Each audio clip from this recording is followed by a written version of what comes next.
The courtroom was completely silent. You could feel the weight of the moment in the air. Every word spoken, every pause, and every suggestion carried consequences. This was no longer just about Julius Malema as a person. It was about the future of his political career and what would become of one of South Africa's most controversial leaders. His guilt had already been established. Now the only question left was his punishment. The decision before the court would change everything. This moment was about survival, political, personal, and symbolic. On Friday at the East London Regional Court, a new figure emerged at the centre of this legal drama. Her name is Advocate Jessie Thompson, a seasoned and disciplined legal professional who spoke calmly and deliberately. She did not rely on slogans or political language. She relied on reason. Thompson now carries the responsibility of trying to keep Julius Malema out of prison. Her mission is clear: to persuade the court that while Malema's crimes were serious, imprisonment is not the correct outcome.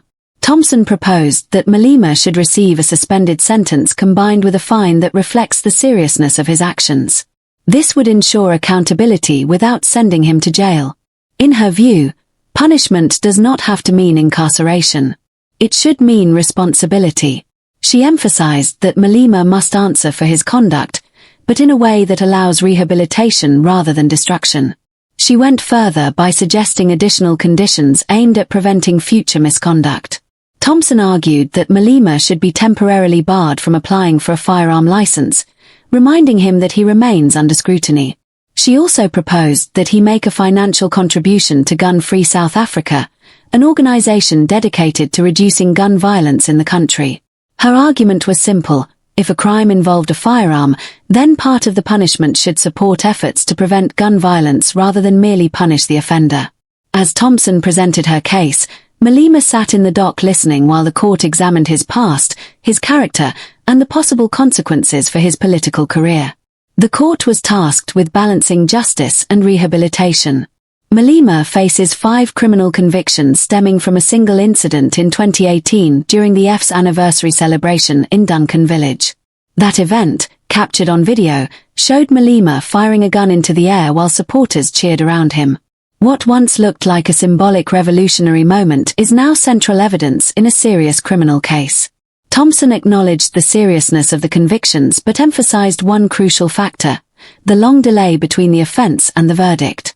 She argued that this delay weakens the justification for a harsh sentence, especially since Malema has not committed any similar offenses since 2018. For more than 5 years, he has stayed out of trouble. In her view, this demonstrated growth and reduced the risk of reoffending. She also addressed Malema's continued claim of innocence. Normally, denying guilt after conviction suggests a lack of remorse and raises concerns about future behavior. However, Thompson urged the magistrate to see this differently. She argued that Malema understands the damage this conviction has done to his reputation as a leader who claims to respect the law.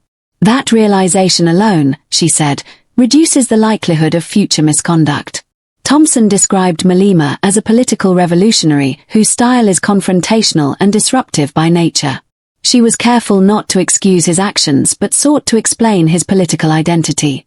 According to her, Malema's politics thrive on provocation and resistance to authority, which naturally attracts controversy and legal scrutiny. However, she stressed that being provocative or divisive is not the same as being criminal. Political activism becomes unlawful only when legal boundaries are crossed. She also pointed out that all 5 convictions arose from a single event, not a pattern of repeated criminal behavior. This, she argued, should influence sentencing. Rather than stacking punishments charge by charge, the court should consider the incident as one episode when determining a proportionate sentence. Shifting focus to Malema's personal life, Thompson spoke about his upbringing and close family ties. She portrayed him as resilient, disciplined, and mentally strong, qualities that helped him rise from a difficult background to become the leader of a major political party. At 44 years old, this is his first criminal conviction. The incident occurred when he was 37. Since then, he has complied with the law, cooperated with authorities, and respected the court process. Thompson argued that punishment is not limited to prison walls. Malema has already suffered public humiliation, reputational damage, and years of uncertainty. Pain, she told the court, does not only come from handcuffs and prison cells. It can come from shame, fear, and loss of standing in society. These forms of punishment, she said, must also be acknowledged. When Thompson concluded, State Prosecutor Joel Caesar rose to cross-examine her. The state made it clear that this case goes beyond Malema as an individual. It is about deterrence. South Africa is plagued by gun violence, illegal firearms, and violent crime. The prosecution argues that a powerful political figure firing a gun in public must face serious consequences to send a message to society. From the state's perspective, a fine or suspended sentence would not be enough.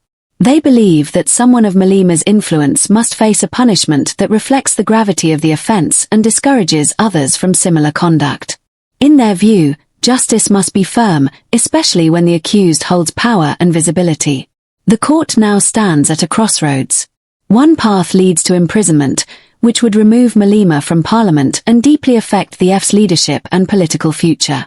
The other path allows him to remain free under strict conditions, punished but still active in politics. This decision will echo far beyond the East London Regional Court. For the EFF, it is about survival and authority.